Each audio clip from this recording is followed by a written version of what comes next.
Hey everyone, want to deposit checks right from your phone using the Wells Fargo app? Well, in this guide, I'll walk you through how to snap, submit, and track your mobile deposits quickly and securely.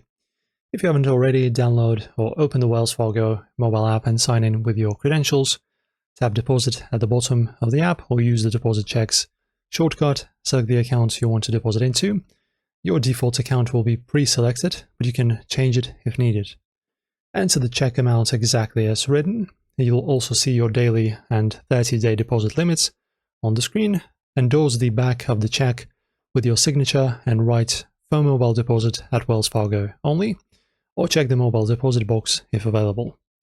Tap front to take a clear photo of the check's front, then tap back and capture the endorsed back. Make sure the check is flat, well lit, fully inside the frame, and on a dark surface.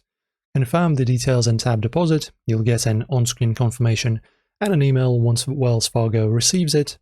Keep the check for at least 5 days before destroying it. Funds usually arrive by the next business day if deposited before 9 p.m. PT. Deposits after that on weekends or holidays process the next day, with funds available the following business day. You can also check your account activity for deposit status and holds. And that's basically it. Wells Fargo uses also 128-bit encryption to secure mobile deposits. Stay on trusted network, not public Wi-Fi. That's how to use it. Like and subscribe for more banking tips and fast money management tutorials.